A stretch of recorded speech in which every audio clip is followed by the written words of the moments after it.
And now, tonight's presentation of radio's outstanding theater of thrills, Suspense.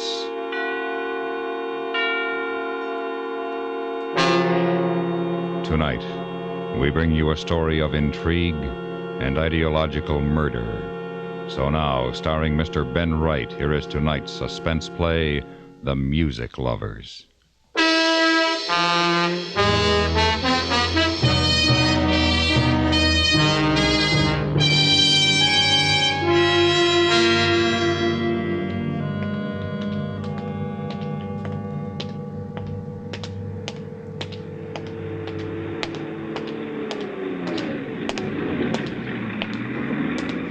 Any word yet, Mallinson? No. Where's the car? Around the corner. Walsh is listening in.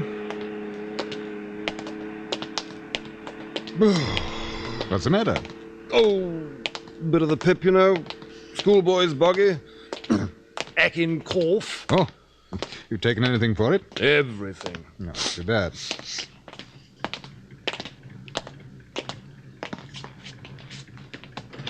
Just got a standby from Sergeant Flint, sir. Good. Shove over, will you? It's cold standing out here. 1A. 1A. Grey Saloon, Armstrong, Sidley. Number plate LXB 574. Proceeding west on Arrow Road. Just past Hazel Road intersection. Am following. Over. Let me have it, will you? Here you are, sir. To all cars, this is car 1A. Form roadblock at Scrubs Lane and Harrow Road. Flint, how far away is he? Over. About half a mile, sir. Right. If he turns off, let us know. Out. Right, jump on, Mallinson. Next corner, Walsh. You know I don't like to stand on the running board, Hendon. Make you forget the pip. I'm going to sneeze. Shoot! Bless you. Blast you! Walsh, Yes, sir? park behind that squad car pulling up. Yes, sir.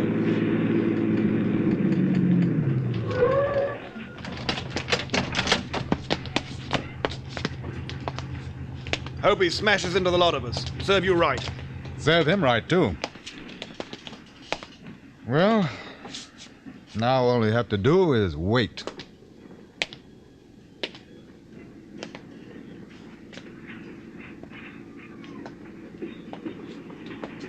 Here he comes.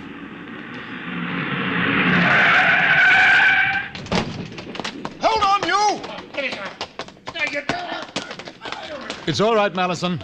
They've got him. Have a look in the car, will you? Right. Let go! Let go! My arm! My arm! Stand still. That's better. This the man you want, sir? That's the one. Now, you wish to make a statement? Ask mine. Where's Jeffrey Spencer? Don't know what you're talking about. Hendon, Yes? would you come here for a second? What's up? In there. Back seat. It's Spencer. Oh?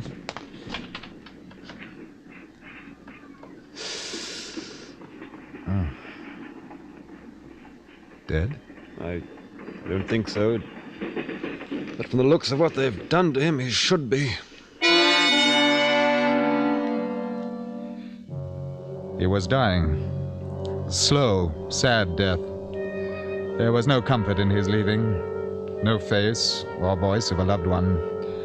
Only men in uniform. Strange men who wanted to be kind but couldn't. Jeffrey Spencer was a statistic. Aged 37. Employed by Staines Aircraft Industries.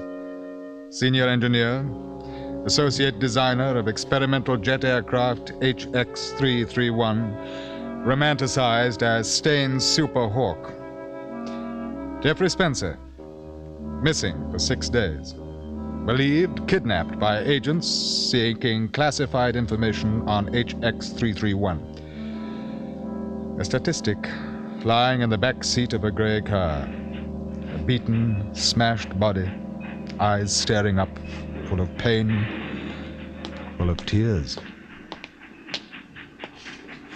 Ambulance is on its way. Is he conscious? Yes. Has he said anything? He can't very well. Oh.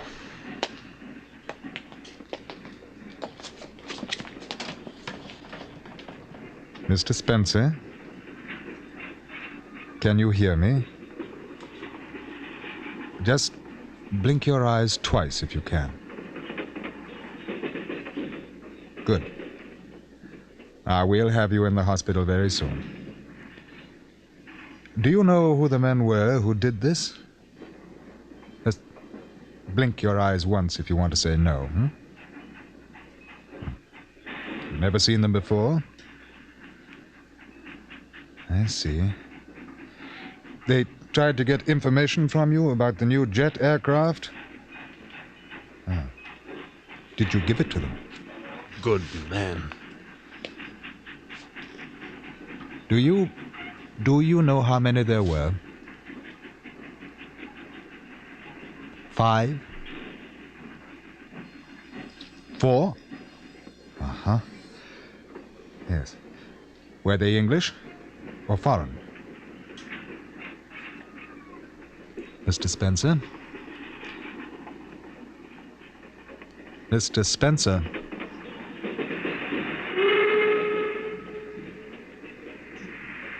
Close his eyes, will you?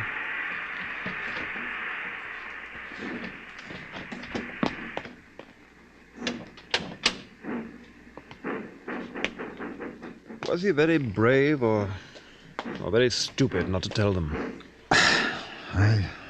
I don't imagine he thought much about it at the time. Excuse me, sir. We've identified the driver, sir. Aaron Gibson. Lives across the road. Oh, yes, I know who he is. Must have been coming home.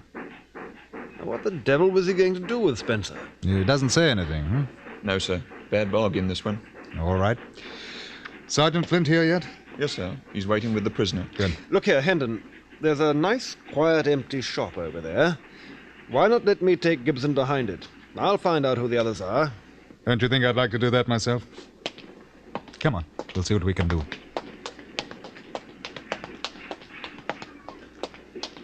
Everything all right, sir? No, Flint, it isn't. Oh, Gibson. The man in the back seat is dead. He was beaten and tortured, and you're under arrest for murder. I don't know nothing about that. I didn't even know anybody was back there. Really? Well, before we take you down to the yard, we're going to find out one or two things from you. Take my bitter oath you don't. Oh? Inspector Mallinson, where did you say that empty shop was? Across the road. Of course I was there. Right. Hey there, what's going on here? Sergeant Flint. Yes, sir. Detective Walsh. Yes, sir. This is going to be absolutely against regulations. You understand? Yes, sir. What are you going to do? We're all going for a nice walk across the road. Yeah, now, what are you taking me? If I'm under arrest, I got me rights. I ain't done nothing. What are you up to? I won't... All right. All right, but you can't do this. You don't dare put a finger on me. I know the law.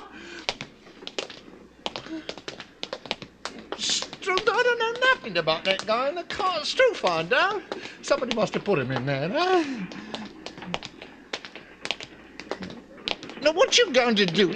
You can't hit me now. You're only trying to frighten me. That's it. Huh? A fat lot of good that'll do, yeah. Flint, Walsh, hold his arms. Stand him against the wall. Yes, sir. You can't do this. You can't. This is England. I know about you chaps. You can't do this. I'll report the lot of you. You can't do this. We'll see.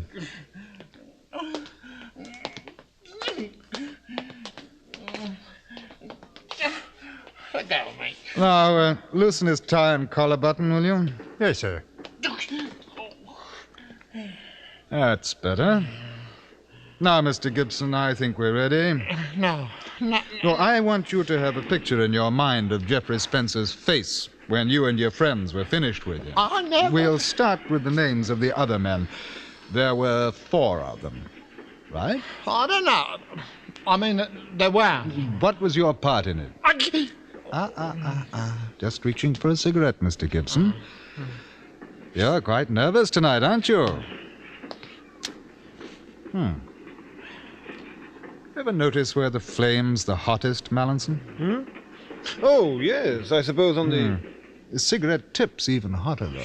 You wouldn't. Now, Mr. Gibson, I'm going to tell you something. You took a chance, for whatever reason you had, to engage in work against a man who had done you no harm and against this country. Now the man is dead, and the country, as you know, is in danger. As a policeman, I would be remiss in my duty were I not to at least venture an equal chance to get information from you. It's against the law. It's against the law. So is murder. Now, the names of the other men? Now, you let me go. Let me go! Now, you men are all witness to the fact that the prisoner is attempting to escape.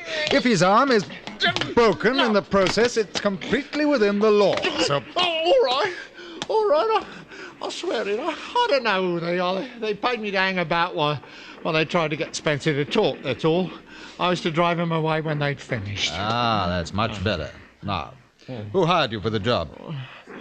Chap at the aircraft factory. Staines Aircraft? Yes, I was a sweeper. Bloke asked me if I wanted to make a few quid. You work there too? I don't know. I never seen him before. Come up to me as I was leaving. It was outside the gate. Well, why should he pick you?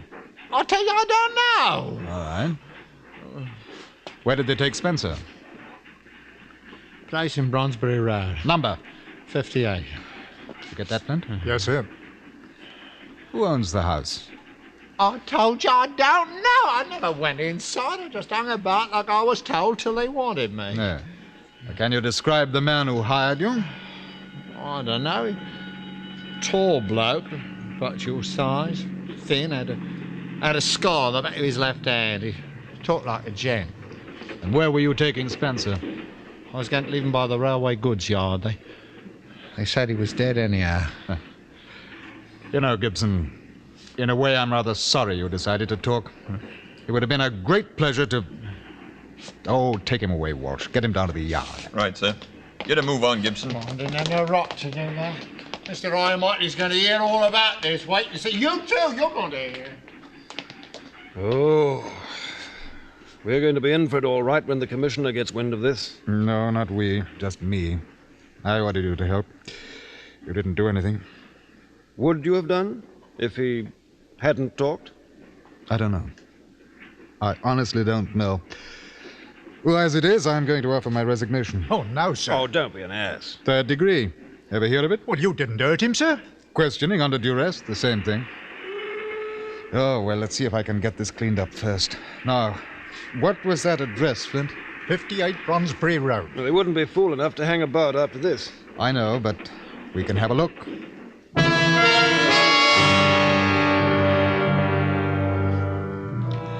We had already known a number of things about Harold Gibson. Among them, the fact that he was employed by Staines Aircraft Works. The fact that he was a member of a subversive group which, up to that time, had engaged in nothing more physical than the passing out of pamphlets. However, Special Branch had learned, after the kidnapping of Geoffrey Spencer, that this group was immediately involved. We'd put a close watch on Gibson, believing that he might lead us to the kidnappers. What we didn't know when we arranged for his arrest was that he had picked up the body of Spencer from the address on Bronsbury Road. Somehow he must have given our men the slip. Inspector Mallinson, Sergeant Flint, and I drove out there. We took 2 squad cars with us, and I had an idea that we were going to find number 58 Bronsbury Road vacant. But I was wrong. Pretty swank looking. 4 cars. Lots of lights. Quite a party going on. Nice party. They don't fool about when they play murder.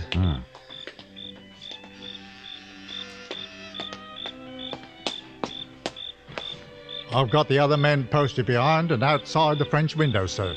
All right. Ring it again, will you, Mallinson?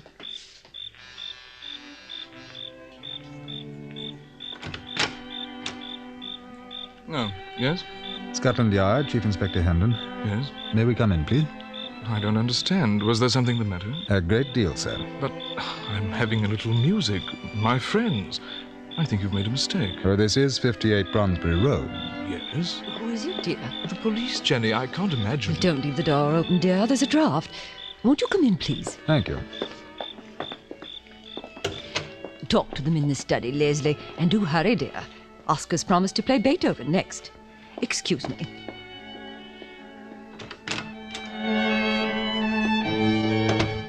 This way, please. Oh. It's really very awkward, you know. I haven't the slightest idea why. Now, what's it all about? Do you mind giving me your name, sir? Leslie Addison. We understand that a man named Spencer has been held in this house for the past 5 or 6 days. What? What the devil do you mean, sir? Exactly what I say. Held here? By force? Yes. You must be mad. Well, it's a practical joke. Not very funny. No, it wasn't very funny for Mr. Spencer either. He was murdered. Beaten to death. Good Lord. But why do you think that I don't think anything yet, Mr. Addison. However, I should like permission to search your house, please. Blast it, all this is terribly embarrassing. I'm sorry. What are my guests going to think? I haven't the slightest idea, sir. Well, I suppose it's your duty. Do you mind waiting a moment? I'll call my wife. She'll take you upstairs. And for heaven's sake, don't wake the children.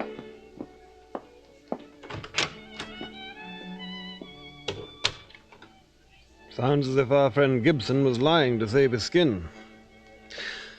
I think we've made a bloomer, old boy. Do you? I don't. Oh? Gibson said a man approached him outside the aircraft works, remember?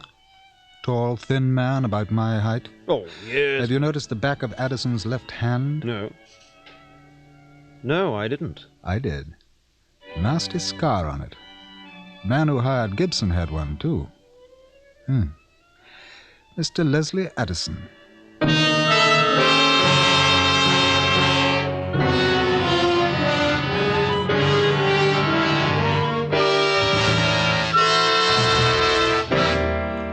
You are listening to The Music Lovers, tonight's presentation on radio's outstanding theater of thrills, Suspense.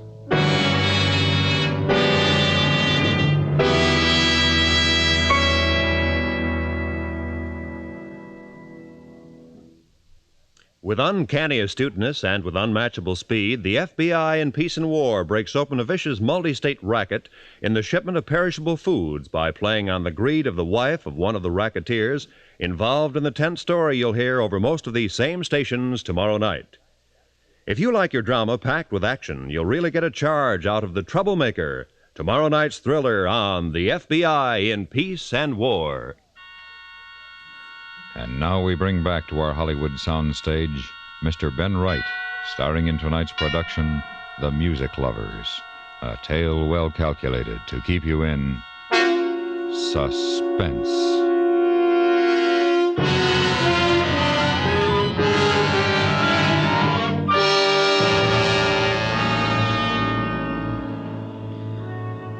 "58 Bronsbury Road was a pleasant house, quite large, with all the evidences of comfort and children, which would deny that such an incredible and foul murder had been committed within its walls. I left Flint and Inspector Mallinson to search the downstairs floors, and with Mrs. Addison went up the staircase. The whole thing seemed quite impossible. This rather tall and lovely grey-haired woman, the music in the drawing room floating after us. But I kept thinking of a scar on a man's hand. I suppose you want to look into all the rooms, Inspector? Please. My husband tells me that you think a man was murdered here. Quite right, madam. This is my son's bedroom. I'll put on the light. But please make as little noise as you can. He's asleep. Only 9, you know. Of course.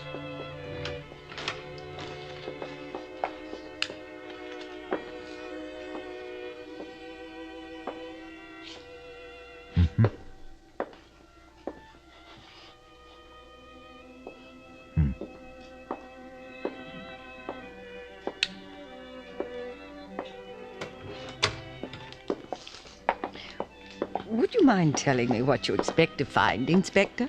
Where a murder has been committed, Mrs. Addison, we look for anything that may help us in a solution. Oh. My daughter's room. Ah. She's 13. A likely age for a murderess, don't you think?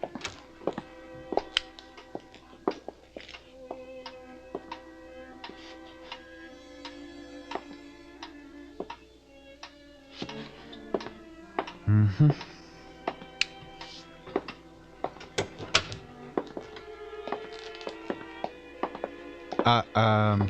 That door? My room and my husband's.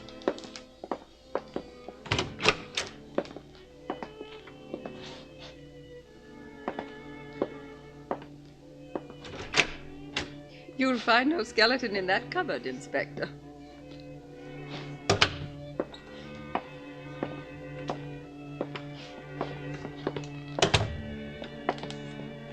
Now, don't you feel rather silly about this, Inspector?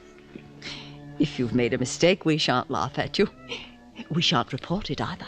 That's very kind of you, Mrs. Addison. It's utter nonsense. You don't think for one moment if Leslie had done this awful thing that we should have allowed the children to be here, do you?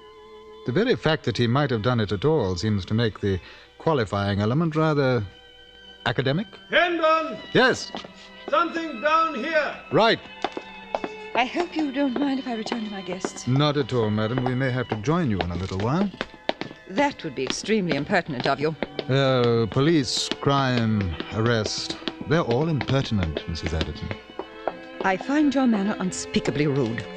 Both my husband and I have tried to help because we thought this was an important police matter. We shall report it to the commissioner in the morning. As soon as you have finished your ridiculous search, I must ask you to leave the house.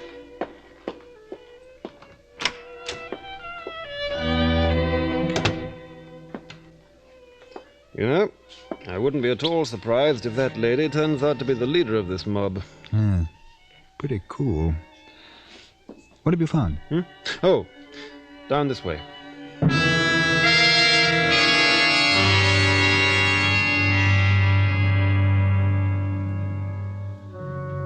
We were quite convinced by now that this house harbored the core of a fanatic group whose seeming harmlessness made their operations all the more dangerous.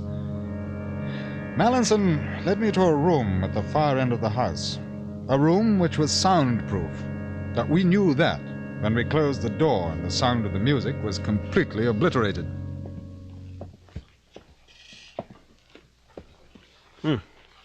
Looks quite inoffensive, doesn't it? Desk, a few chairs, books. Yes, it does. What did you find? Well, they're pretty careful to get rid of all traces of Spencer's residence in here. But they missed something. Yeah, look at this, on the carpet. It looks like impressions of a cot or a couch. That's what I think. The kids don't even know he's in here. They can't hear a thing outside. What a charming couple. Oh, lovely parents, too, I'll bet. Kiss the children good night, and then come down and tear out a fingernail or two. You know, the awful thing is that they think that what they're doing is right. And they pass the poison on to a 9-year-old boy and a 13-year-old girl.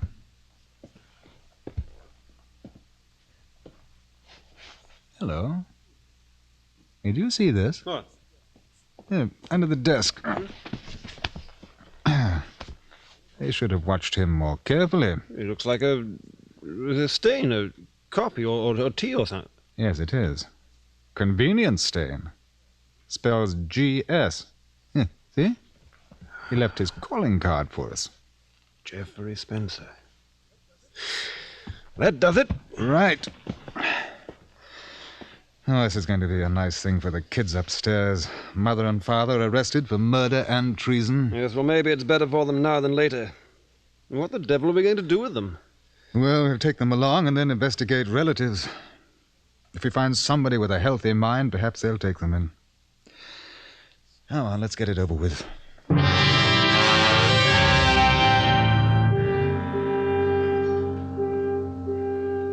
We left the soundproof room, and I shut the door on a modern scene of Inquisition. There were 8 people in the drawing room, including the Addisons. It was an extraordinary tableau. Music, warm winter fire, brandy glasses, friendliness of an upper-middle-class home. And the people, the only dissonant note. They watched us come in, wary, perhaps a little frightened. And as I looked at the faces, I wondered how many of them shared the guilt. Are you satisfied now, Inspector? Yes, thank you. I'll see you to the door. Mrs. Addison, will you please wake up your children and get them dressed? I'll wait. I think this has gone far enough. Leslie, ring up Scotland Yard. There's no point to it, you know.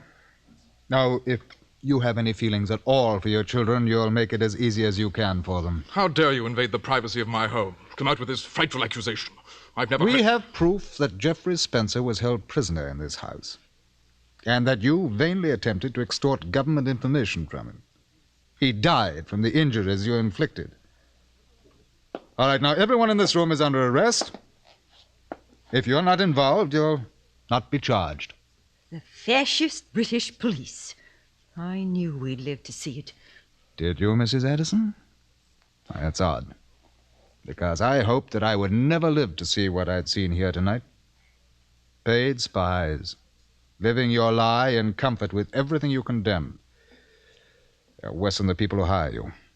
Someday we'll exterminate the lot, and when we do, perhaps a kid like yours upstairs will have a chance. You are to pass out tracts on a street corner, Inspector. God and country. Quite worthwhile reading matter, I think, sir. Flint, ring the yard and ask them to send a van here, would you? Yes, sir.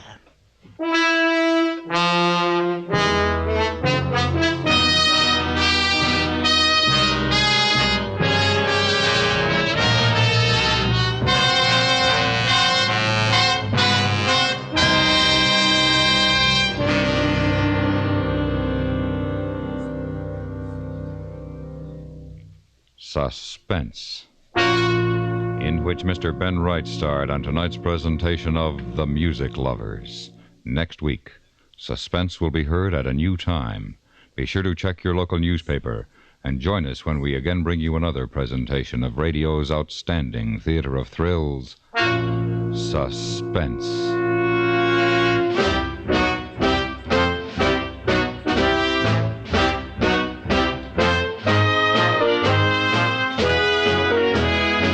Suspense is produced and directed in Hollywood by Anthony Ellis, who also wrote tonight's story of Suspense. The music was composed by Rene Garrigank and conducted by Leith Stevens. Featured in the cast were Richard Peel, Bill Shepard, Irene Tedrow, Raymond Lawrence, Stan Jones, and Hans Conried. One of the best ways anybody can celebrate the independence of the United States this 4th of July is to resolve and fulfill the resolution to be careful in handling matches, cigarettes, and campfires anytime you're in or around a wooded area. Our forest land provides us with many of the comforts of our lives. Trees help prevent soil erosion. They provide shelter for animal life. They help maintain watersheds. And if we were to count up the number of wooden objects that each of us uses during the course of a single day, the number would be staggering. If you love America, help protect one of our greatest natural resources. Help prevent forest fires. Stay tuned now for 5 minutes of CBS News, to be followed on most of these same stations by My Son Jeep.